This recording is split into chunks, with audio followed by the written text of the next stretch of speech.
क्या आपका बच्चा भी आपकी डांट डपट से अपने आप को जाके कमरे में बंद कर लेता है, आपसे बात करना बंद कर देता है और ऐसी बातों को मन में गांठ बांध कर रख लेता है?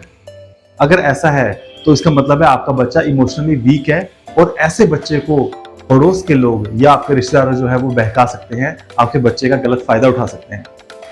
क्या आपका बच्चा जो है पढ़ने में वीक है?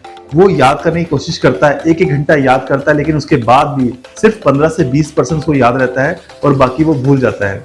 और बाकी जो उसको याद रह भी गया है वो भी कुछ टाइम के बाद वो भूलना स्टार्ट कर देता है। अगर ऐसी कोई समस्या आपके बच्चे को है, अगर आपका बच्चा इमोशनली वीक है या उसे याद नहीं रहता है, तो इस वीडियो में बने रहिए क्योंकि हम इस वीडियो में बताएंगे आपको इस प्रॉब्लम का सोल्यूशन। नमस्कार, मैं संजीव जायसवाल और आप देख रहे हैं आपका अपना यूट्यूब चैनल बायोब्रेन लैब्स। देखिए, जो आज हम प्रॉब्लम डिस्कस करने वाले हैं उससे पहले मैं थोड़ा सा आपको उसका ब्रीफ बताना चाहूंगा। देखिए, हमारे जो दिमाग है उसके मुख्यतः दो हिस्से होते हैं, राइट ब्रेन और लेफ्ट ब्रेन, ठीक है। और दोनों ब्रेन के 5-5 लोब्स होते हैं, यानी कि हिस्से, यानी कि 5 हिस्से राइट साइड पे और 5 हिस्से लेफ्ट साइड पे, कुल मिला के टोटल 10 लोब्स। अब हम बात कर रहे हैं, जो आज की समस्या है वो ये है कि अगर बच्चा आपका इमोशनली वीक है, कुछ भी बोलने पे वो तुरंत दिल से बात लगा लेता है या याद करने पे उसे याद ही रहता है, तो इस बात के लिए जो जिम्मेदार है वो है न्यूरॉन्स। देखिए, कुल मिला के 10 हिस्से हमारे ब्रेन में हैं, जैसे मैंने आपको बताया। अब हमारे दिमाग में टोटल 1200 करोड़ न्यूरॉन्स होते हैं। इन 1200 करोड़ न्यूरॉन्स जो है वो जिस हिस्से में ज्यादा होंगे वो हिस्सा दिमाग का ज्यादा एक्टिव होगा। हम बात कर रहे हैं आज पहले लोब्स के बारे में, यानी पहले हिस्से के बारे में, जिसका नाम है टेम्पोरल लोब। टेम्पोरल लोब जो है वो हमारे कान के पास का हिस्सा है, ये वाला हिस्सा। टेम्पोरल जो वर्ड है ये बना है टेम्पल से। टेम्पल का मतलब मंदिर नहीं बल्कि कनपट्टी, ये वाला हिस्सा।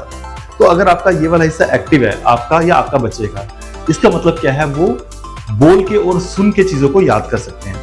यानी कि इस तरह का बच्चा जिसका जो है टेम्पोरल लोब एक्टिव है, उस बच्चे के टेम्पोरल पार्ट में, लोब्स में जो है न्यूरॉन्स ज्यादा हैं। ऐसे बच्चे को याद करने के लिए क्या करना चाहिए? उन बच्चों को बोल बोल के याद करना चाहिए, सुन के याद करना चाहिए। उनको चाहिए कोई ऐसा इंसान हो जिसको वो बोल बोल के बताएं और वो सुने। इस तरीके से बच्चा जब याद करेगा, मुंह से बोलेगा, तो साउंड जो है उसके कानों से जाएंगे और इस तरीके से टेम्पोरल लोब में जाके वो स्टोर हो जाएगा। इसके अलावा अगर कोई उसके पास नहीं है तो वो एक रूम में जाके दीवारों के सामने जोर जोर से बोल के याद कर सकते हैं या शीशे के सामने जाके याद कर सकते हैं। तो इस तरीके के बच्चों को याद करने के लिए सबसे बढ़िया तरीका क्या है कि वो बोल बोल के और सुन के याद करें। इस तरीके से बच्चे को ज्यादा देर तक याद रहेगा और काफी लंबे समय तक याद रहेगा। लेकिन इन बच्चों के साथ एक नेगेटिव इंपैक्ट भी है। जैसे कि आपने देखा कि ये कोई भी चीज है वो तुरंत सुन के दिमाग में स्टोर कर लेते हैं, लेकिन अगर इन बच्चों को आपने डांट दिया या आपने बच्चों को ऐसी बात बोल दी तो वो बात भी बच्चा दिल में बैठा लेता है। वो जो आपने से डांट दिया वो सीधा कान के थ्रू बच्चे के दिल में चले जाएगी और वो काफी देर तक स्टोर रहेगा दिमाग में और दिल में, और बच्चा आपसे दूरी बना लेगा, आपसे बात नहीं करेगा। तो इस नेचर के बच्चों को कभी भी आपने डांटना नहीं है। इनको अगर आप एक चपत भी लगा देंगे ना, एक थप्पड़ लगा देंगे, तो कुछ समय बाद वो भूल जाएंगे। लेकिन अगर आपने उन्हें कोई बात बोल दी है तो वो उनके दिमाग में लंबे समय तक स्टोर रहेगा।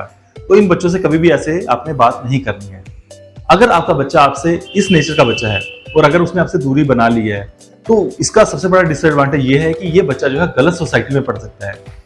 आपके कोई भी जो लोग हैं, आप अड़ोस पड़ोस में ऐसे दोस्त यार हैं जिन बच्चों के साथ जो है बच्चा इंडल्ज हो जाएगा और कोई गलत एक्टिविटी में इन्वॉल्व हो जाएगा और आपको पता भी नहीं चलेगा। इसीलिए इन बच्चों को डील करने के लिए थोड़ा एहतियात बरतें। अब इन बच्चों को डील करने का एक बहुत बड़ी सोल्यूशन है, लेकिन वो जो सोल्यूशन है मैं आपको यहाँ पे नहीं बता सकता हूँ, क्योंकि यहाँ पे अगर मैंने बताया तो ये वीडियो बच्चे भी देख रहे हैं तो उनको पता चल जाएगा। अगर आपके बच्चे को भी ये समस्या है तो आप हमें कमेंट करिए या हमें कॉन्टेक्ट करिए, जहाँ पे हम आपको इसका सोल्यूशन बताएंगे।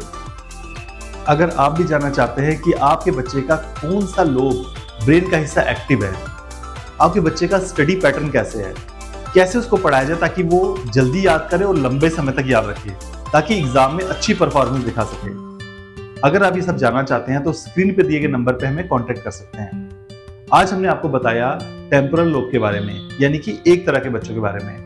इस चैनल को सब्सक्राइब कर लीजिए क्योंकि आने वाले वीडियोस में मैं आपको बताऊंगा बाकी और तरह के बच्चों के बारे में, और तरह के लोब्स जो हमारे दिमाग में हैं उसके बारे में, कि किस तरह के जो लोब्स अवेलेबल हमारे दिमाग में हैं और किस तरीके से हम बच्चों को डील करना चाहिए जिनका वो लोब एक्टिव है। इस वीडियो को पूरा देखने के लिए और अपने बच्चों का केयर करने के लिए आपका दिल की गहराइयों से धन्यवाद।